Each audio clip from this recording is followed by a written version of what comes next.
Менің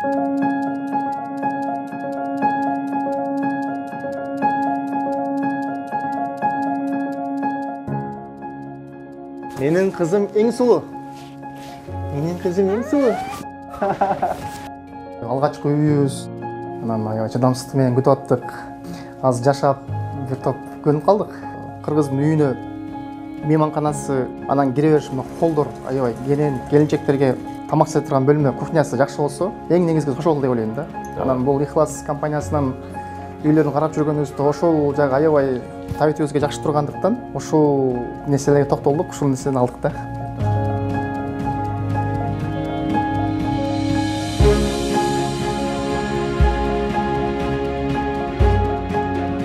Бул жакта коңшуларыбыз бар. Ошо коңшуларыбыз менен деле таанышып, ынтымакташып, каташып турушубуз керек. Ассаламу алейкум, урматтуу көрүүчүлөр. Биз бүгүн ботанический сад турак жайына келдик. Биз ар бир кардарыбыздын үйүнө буйрса конокко барып, дал ушул турак жай боюнча, жашап жаткан үй боюнча оюн угабыз. Бүгүн биз албетте келген турак жайдын ичинде Алибек байкебиз жашайт. Алибек байке биздин Ихлас компаниясынан үй алган болчу. Бүгүн биз куттуктап үйүнө конокко келдик.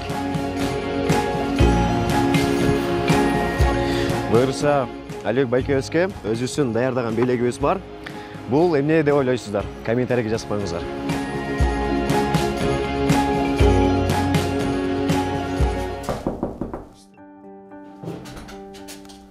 Ассаламу алейкум. Алейкум салам. Калайсыз Алибек байке? Жакшы, рахмат, келиңиздер. Сизге үйгө конокко келдик. Биринчи эле белегибиз Ихлас компаниясынан. Рахмат, чоң, рахмат. Кубанычтамын. Анда эмесе? Келиңиздер. Алибек байке, үйүңүз кут болсун биринчиден. Рахмат, чоң. Ремонт качан бүттү, качан кирдиңиздер? Ремонтту февралдын баштарында бүткөнбүз. Анан кирип келишип, ошол жашап калганыбызда туура 1 айдан ашты бир аз. Эми Кыргызда келгенде биринчи төрүм көрсөтөт. Андыктан үйгө келгенде бул эми кол. Биринчи кол боюнча башка да айтып кетем кененирээк. Азыр эмесе жүрүңүздөр. Бул биздин Конок бөлмө. Меймандар тосучу конок бөлмөбүз.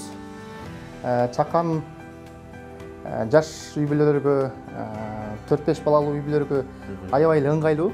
Себеп дегенде мунун көп деле кичик эмес, чоң да эмес, орточо жакшы бөлмө. Батир боюнча ошондо канча квадратура, канча комнат бул жакта?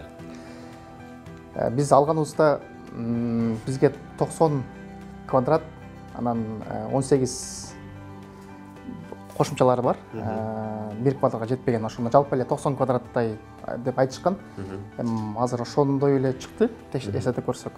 Анда эмесе, азыр Алибек байке кайсы жакта тамактанат? Биз кухня бөлмөсүнө барабыз. Жүрүңүздөр. Кухня боюнча, мисалы, өзүңүздөр байкаганыңыздай, бул Ихлас ушул ботсаттын проектisi боюнча бизге жакканы бул кенен, 4 бурчтук. Эч кандай бир колонналар аз болгондуктан байланыштуу мен ушул нерсеге токтолдум. Кенен, мисалы, бул тамак істеп турган жери дагы кенен болгот. Мисалы, коноктор аз киши, 4-5 киши келсе, ушул жерден конокторду узатса деле болчудай. Азыр биз жаңы жайгашкандыкка байланыштуу биз кээки эмеректерди ала элекпиз. Буюрса алып калсак дагы да өзгөрөт. Бул үйдүн бир аз колдонмос немелери. Тамак істеп турган бөлмөгө мондай балкондор болсо, ошонун нерсин дагы ылайыкташтырган экен да. Ошондуктан балкондор деле аябай ыңгайлуу. Мисалы дегенде, бул жерде мондай терезесин ачып койсо болот. Анан дагы балкондор мисалы шамалдатканга да жакшы, буюмдар койгонго жакшы. Ихлас строй компаниянын эшиктеринен да баа бердим. Себеп дегенде булардын эшиктери биринчиден мындай үндөр басамдатып коет экен, бир топ. Анан дагы шума изоляция аябай жакшы экен. Мен байкадым бул нерсени. Анан дагы сапаты да жакшы экен. Анда эмесе жүрүңүздөр, биздин уктоочу бөлмөлөр көрсөтөйүн. Бул жасалгасы орточо эле жасадык.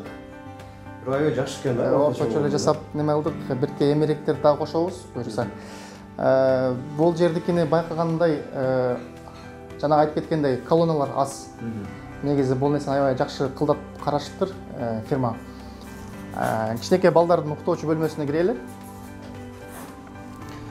кичинекей балдар уктоочу бөлмөсүнө булар деле көп деле жанагындай кичинекей эмес, чоң эмес, орточо жаткан бөлмөгө ыңгайлуу. Мисалы, келечекте бул жака стол коюлат, жата турган жатактар коюлат. Ошондо дагы кенен жайгашса болот. Ар бир балдар үчүн ыңгайлуу эле деп ойлойм да. Эми азыр жүрүңүздөр. Мен бул үйдүн бул жерде азыр жуунуучу бөлмөлөрүндөгү шахтасы ыңгайлуу. Көп калың да эмес, тыкан жайгашкан, шахтасы дагы аябай жакшы экен. Анан дагы кенен экен. Мисалы, эң аз дегенде эле 4 квадраттан кичик эмес да, аянты. Негизи бир нерсе байкадык, үйүңүздө бардык жакта ак өңкөн, ак өңкөн. Сол өңкөн. Эми азыр канчалык деңгээлде мода болуп турат, болуп турбайт билбеймиз го, бирок эми ак көп жылдар болуп турат го деген ойдо. Бул жакшы карашым өзүбүздөн, буюрса аракет кылып жакшы карап турабыз. Эми бардыгыңыздар балким көргөндөр, балким билет болуш керек. Мынакей биз азыр холлго кирдик. Холл аябай бир залдын эле бөлмөсүндө экен, чоң экен. Канча бул жакта квадрат, ушул боюнча айтып кетсеңиз. Биз биринчи келгенде үй бүт элек болчу, мындай башкача болчу. Бирок киргенде эле ушул холл жакты да. Кенен. Себеп дегенде кирип чыкканга, ар бир комнаталар кирип чыкканда холл кенен турган жакшы. Бул холлунда өзгөчөлүгү ошондон болду. Квадратурасы менин билишимче 15-16 квадратка жакын. Бул деген бир өзүнчө бир бөлмө сыяктуу да. Анан дагы мен бул фирманын деле башка кошуналарыбыз бар. Ошолордун деле үйлөрүнө кирип көргөндө, алардын деле бир комнат болобу, 2 комнат болобу, көпчүлүгүндө холл, тамак жасаучу бөлмө, анан мейманканасы кенен экен. Кенен экен. Ошол нерсеге аябай басым жасаган да. Өз үйдүн алыштын керектүү иштетиш үчүн эң негизгиси бул ушул 3 комнатасы кенен болсо жетишет деп ойлойм.